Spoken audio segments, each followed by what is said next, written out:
Francis, it looks like you're one of the fighters that's been enjoying the World Cup. I do.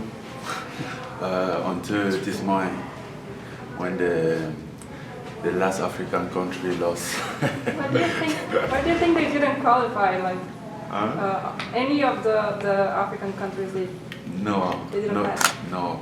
You know, there were only five. There were only five African countries. I guess I hope in the near future we're gonna get more than 5 countries in the World Cup. Who are you cheering for now, though? Who are you cheering for now? First of all, for France, and then for the best as well.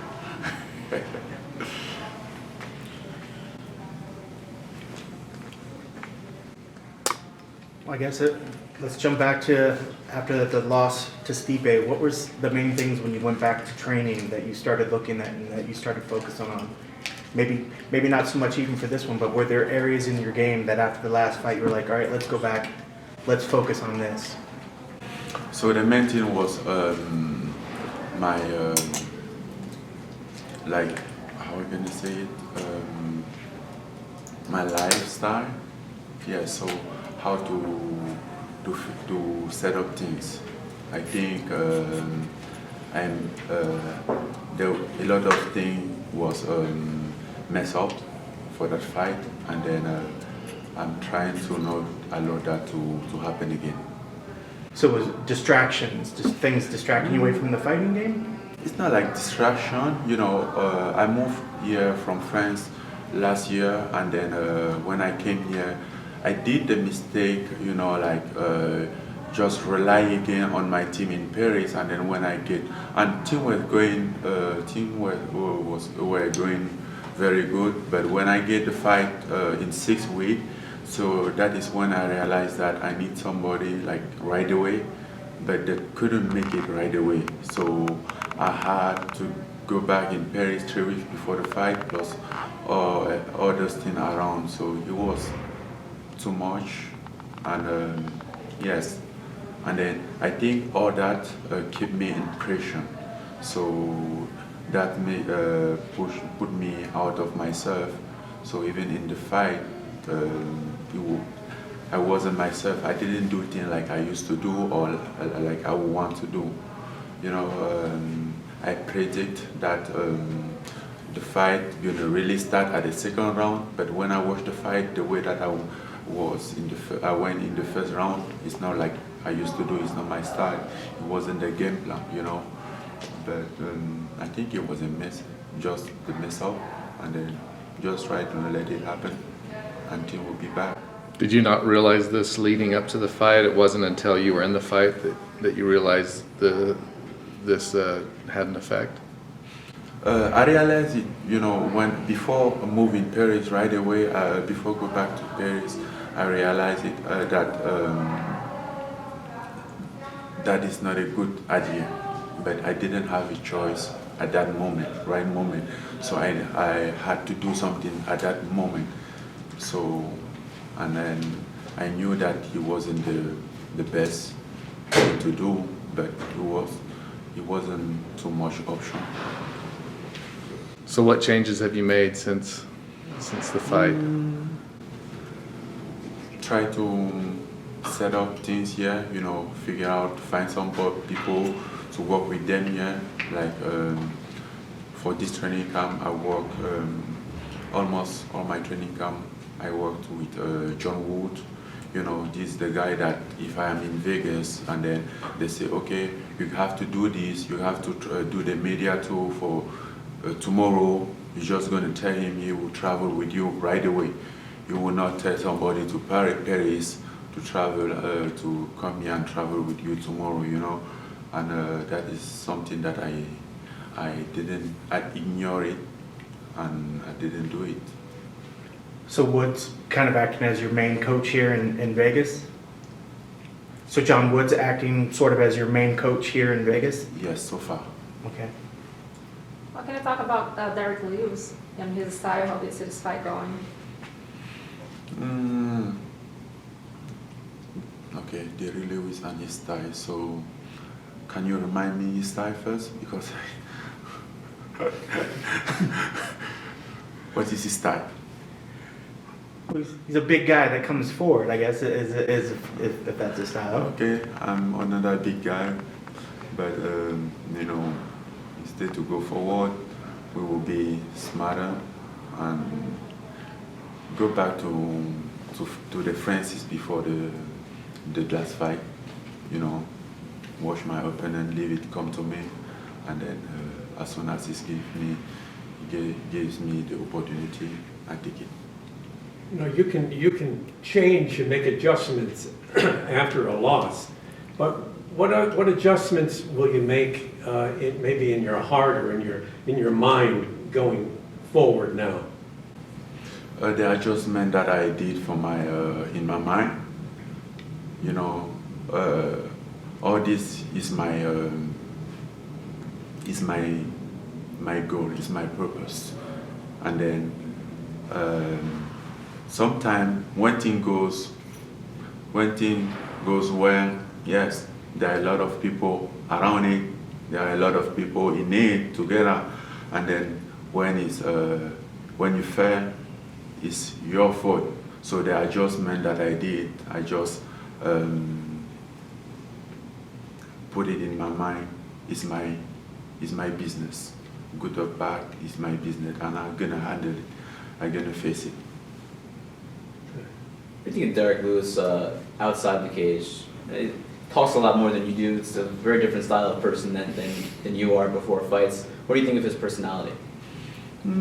What do I think of his personality? I mean, when he started to talk, I tried to reply, but I realized that a lot of things doesn't make sense. So I won't be like silly, so I stop.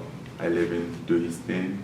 Maybe it's his personality, but the guy by himself, I don't know him, so we never know what is behind a fighter until we meet them themselves. Sometimes it's just about business.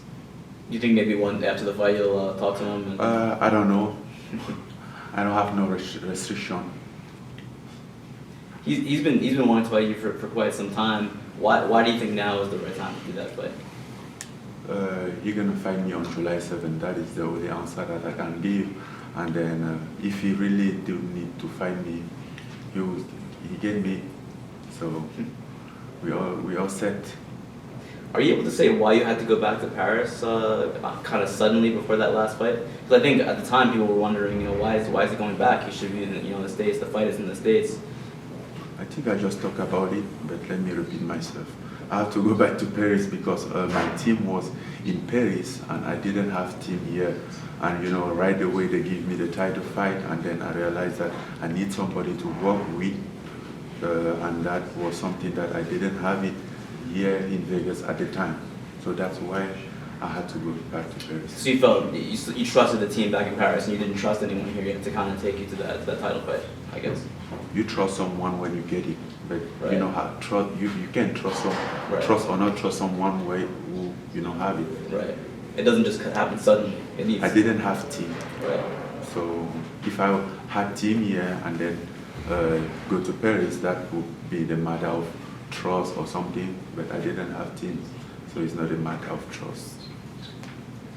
Francis, are you chasing the title or the man? And by that I mean, would you want Miocic to beat Cormier and stay so that you could, go after him and his title, both. or it doesn't matter who's the champion? I want both. I want the title and I want the rematch against Stipe. It doesn't matter what happens. I want to fix this. How do you see that fight going different second time? I don't know. I don't care about it. Honestly, I don't care about how it go. I'm just concerned about what I want. How do you see your rematch with Stipe? My rematch with Stipe, I say that I'm gonna fix things, put everything on point, and then get it easier. How big and how much pressure is on this next fight to get back into the winning circle? Yes, I feel pressure because it's like go the way back to step back, but I have to do it, I used to. I came from nowhere, from nothing, so I can't complain. Francis, a lot of people felt that after that first round with Stipe, your energy was depleted. Did you feel that way, and did you feel that that was due to the trips that you took to France, and maybe your cardio was? That was due of a lot of things, and then what a lot of people think, when something happens, everyone has their own opinion, but the real fact is, it's only you, maybe the one who were very close who will know the real fact. Of course, I never did 5-round, 3-round fight, but I did like 2-round fight. But this one, even the first round, it wasn't the same. Even step in the octagon, even in the one-minute room, it was, it was what it was. So how quickly in the fight did you know, like, oh man, I'm not the same energy-wise in this fight? Did you know right away that? The first round. The first round, and then I thought, okay, I'm gonna take the second round to slow down, to breathe, but he never, my heart, he never go back. He never goes back. Did you find victory though in going all 5 rounds with the champion? Because I think some people, because you've been finishing your fights so dynamically, quickly, and to go the distance like that, do you find victory in that?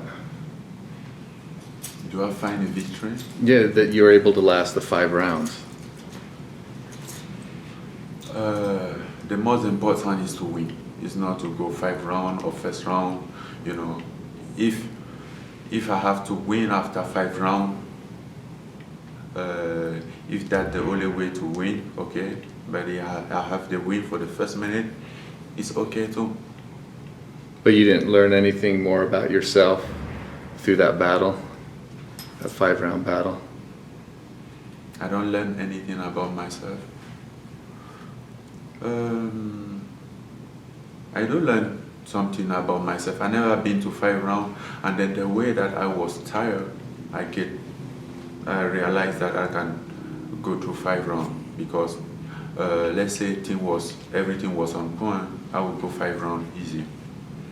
And then that was something that I didn't, I ignored it. I didn't know how the feeling, I always are concerned about how that would look, if I have to go. But knowing that I get tired like I was in the first round and then keep going until 5 rounds, I know that if I did things well, I'll do 5 rounds easy.